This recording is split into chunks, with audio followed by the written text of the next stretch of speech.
Congratulations, Wisconsin, on the victory. Coach, if you could give your thoughts on the match, and we'll take questions.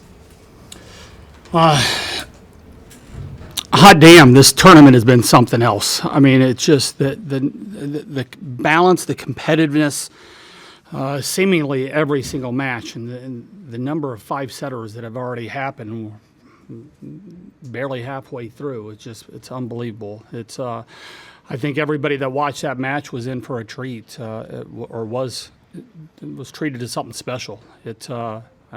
I just thought it was two teams that were laying it all out there, just making big-time plays, big-time athletes on both sides of the net. A&M, that just a scary team. I mean, the tempo that they're running, some of the serves that they were doing as the match was going on, and their ability to hit it flat and clean and make that ball dance. I thought our passers did a really good job of locking in the second half of the match and keeping Charlie in the pocket, which was really big. Their speed is a handful to deal with, and they had some massive swings. And then Lednicki is just clearly one of the absolute best players in the country. So congrats to those guys, and certainly proud of the strength and leadership that Carter and Sarah had tonight. Questions? Sarah, when you see how that match is playing out and you're in that fifth set, what's the team temperature through the night as that match was evolving? I think when you get to any fifth set, especially in the tournament, especially in the Sweet 16, when you're playing teams that you know are not going to back down, at that point it's, all right, let's just ball out. Let's play the ball that we know that we've been playing. And it's just really like look forward and you see red and you go for it. So I think it's just the mentality of keeping to move forward no matter what the last four sets looked like. Are there 9 blocks? They actually outblocked you in the match, but what was the key to figuring out how to keep up with their offense? I think when our servers went behind the service line and put pressure on them, it made it really easy to defend up front. And then in system, it was just about not necessarily going for stuffs. You know, they may have outstuffed us on paper, but the intangibles that were happening during the match were us working to get good touches so that we can defend out of that and then come back at them with our attack. And I think we did a good job of that, especially with their fast tempo, like you guys were talking about. It was difficult to manage, but we managed it. Sir, on that last play, the ball hits the floor. What's the feel? A lot of emotions. I mean, we have the privilege to play, continuing, and I think at that point it's just so much gratitude for the people around me, and how much they have continued to fight together to get to that point. Because I didn't start off with the best match ever, so just a lot of gratitude and a lot of emotions that we can just continue to play another day. Carter, third set, I think you're down 17-15. You have that kind of excuse me bump over the net that falls to the court. How big was that to kind of spark that comeback in that third set? Massive.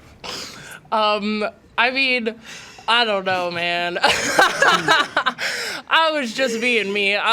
He asked me, we go, it was like the end of the second set. He was like, "How are you feeling?" And I was like, "I'm chill. Like, I'm just out there playing." And if that gave us that spark to go and play the match that we had after that, that's great. I think we all had it in us.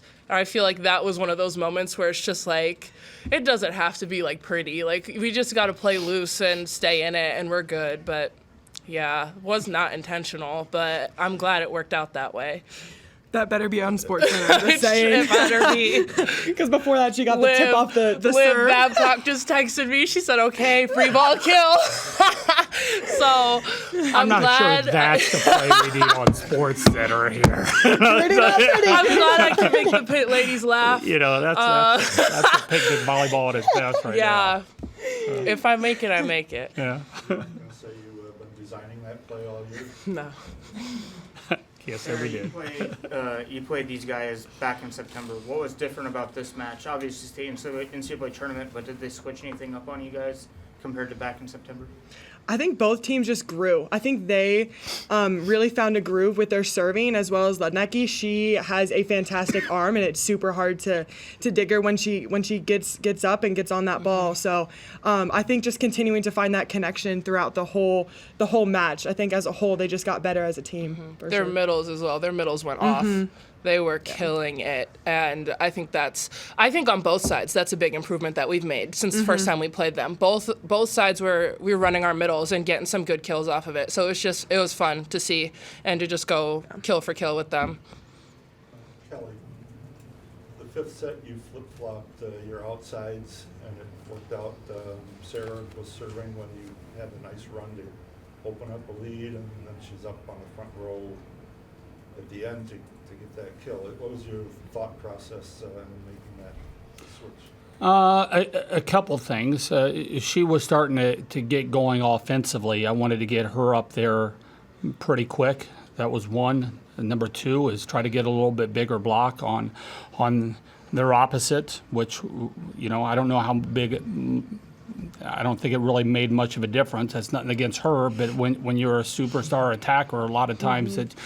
There's a lot of things that you can do, but that was certainly a thought going in, and then putting Oz on their setter a little bit more, and she does such a great job of going high hands off that. So we've done that a couple times, but that was kind of the thinking going in.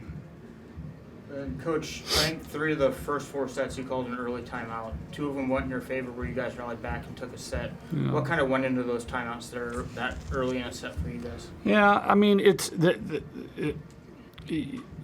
can either let them play their way through it, right, or you can kind of get in there and say, hey, let's whatever that it is that you've got to say.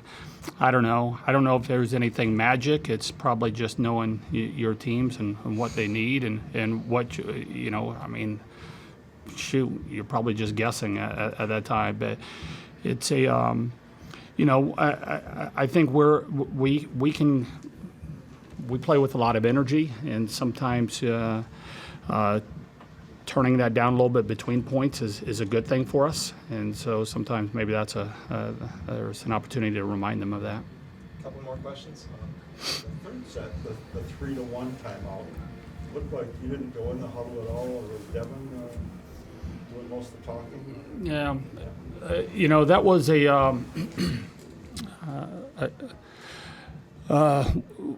one of my early mentors was Jim Craig, and he used to be legendary for calling the 1-0 timeouts, and so I didn't go that early. But it wasn't about us. It was them. Here, let's have an opportunity, slow things down. Let's get in there. You guys talk it over together. There's no panic. I wasn't angry. I wasn't here. I'm giving them the silent treatment. It's like, here, you guys are out on the court. Let's look at each other in the eye and let's stay in there.